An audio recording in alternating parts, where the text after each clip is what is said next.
Good morning, everybody. This is Ginger with Bygone Traditions, and this morning I wanted to talk to you about lessons I've learned this week and some of the issues I have growing in a neighborhood like this.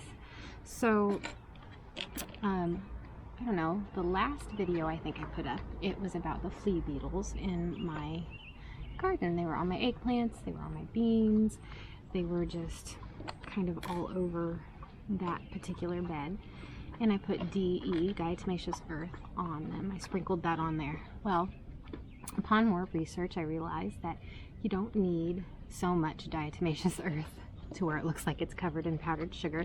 I'll show you a picture of what that looks like.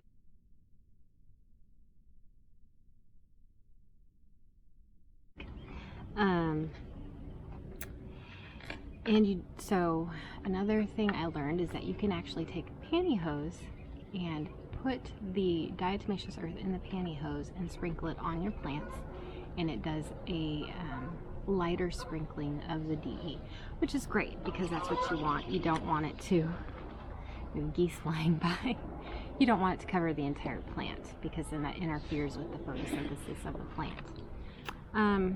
Another mistake I made, which I didn't talk about, was I put neem oil. I sprayed that on the tomatoes, and I sprayed it on my kale. I'm just looking at the garden real quick, and the mustard. So the back of my bottle did not say to put like a teaspoon of dish soap in it, and the dish soap you would want to use is Castile, I think that's the name of it, soap. Hold on, I'll get it. What you're gonna want to use is Dr. Bonner's Pure Castile soap. This is the baby unscented. You don't have to use that, you just use the regular.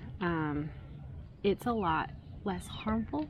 There's no antibacterial agents in it. There's nothing toxic in it. It's not bad for you. It's actually helps your plants. It also will help you get rid of aphids, as well as the neem oil helping with other things. So I did not put that in to my neem oil because the back of the bottle said just an ounce of neem oil to a gallon of water. It didn't say anything about the soap, so that's what I did. Well, when you don't put soap in there, water and oil don't mix, so it didn't emulsify. And so I would get these concentrated drops of neem oil coming out of my sprayer, and it burned several of my plants.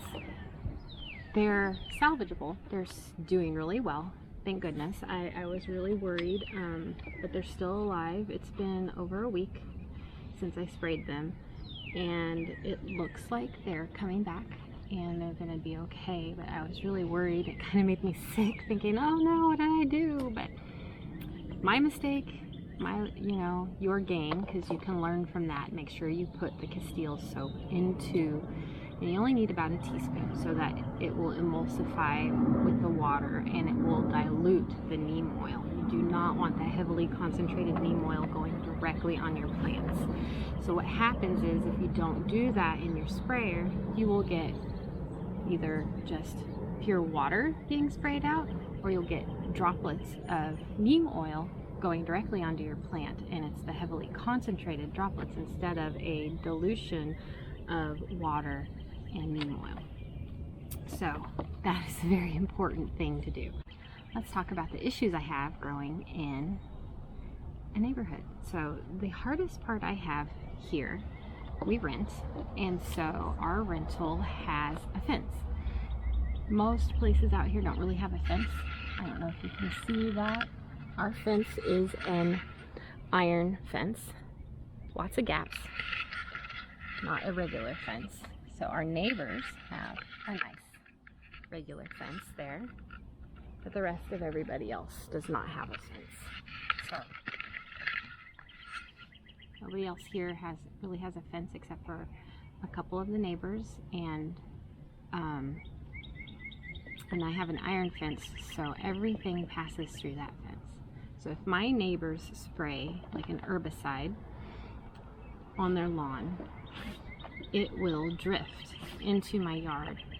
And most of the plants seemed to handle it okay, but I noticed last year that my tomatoes just curled up into themselves, and there were not a whole lot of pests on them, and so I couldn't figure out what was going on. Well, upon more research, I found that herbicide will cause the leaves of your tomato plants to kind of curl in, and the stems will start to curl, and they start looking like they got a perm. I mean that's the best description I could give you of it. And it took almost the entire growing season for them to come out of that. So I'm guessing the herbicide, because it must have been a very light amount of herbicide that they got on their leaves, it finally flushed out of their system and they started opening up and producing fruit. So I did not get very many tomatoes last year. The only tomato plant that did really well was the Dr. White Cheese tomatoes, and I'm not sure if they're just resistant to that, or if it just didn't land on those leaves, it landed on other leaves. So I would need to take into consideration where that particular tomato was in my garden, because this is set up completely differently this year. But so that's one of the issues. The other issue is I live in an HOA. I don't really know if it's okay for me to have a garden here. Now, I did look up in the bylaws and it stated temporary flower beds are fine, and so I'm figuring these are like temporary flower beds and they're fine. So I hope that it works out. I've never gotten in trouble for it. Nobody's ever sent me a note saying I need to do it. You can't see it from the street, so I don't really think it's a problem. Yeah, what is the other issue we have here? I don't really think there's any other issues. It's just those two things, and plus the small space. It's hard to grow enough food. I do have to supplement. I go to farmers markets and supplement what I'm growing from there, and that does help me out a lot. It would be nice to have more land to grow on, but this is where I'm at, and this is where I'm growing in my situation.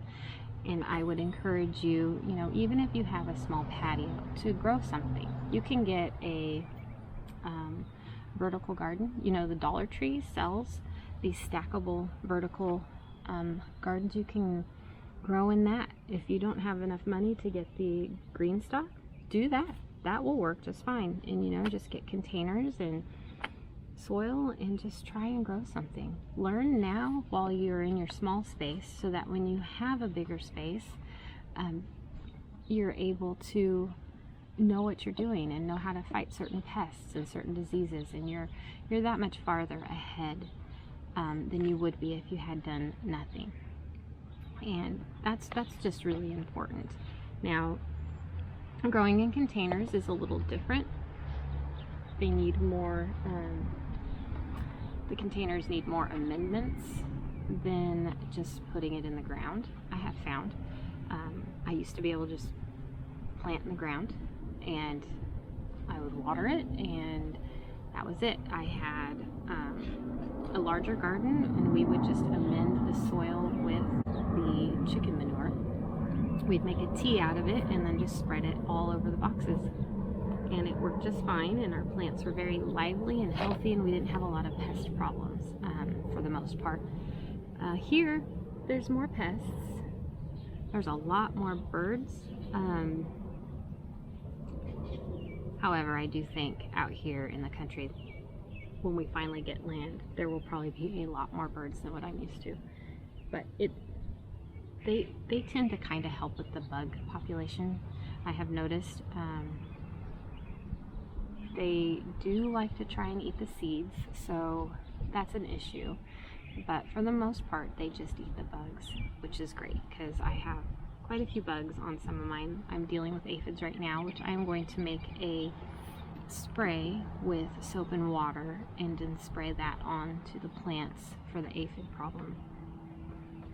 So those were just the things I wanted to talk about this morning, take you on my little journey. I also just want to encourage you to, you know, learn And if I'm not the teacher that you can listen to and learn from, that's totally fine. Find somebody else that you can listen to, that you can learn from, because everybody learns differently, everybody teaches differently, and you should find the teacher that teaches you the way that you learn. That way you actually learn and you're not confused.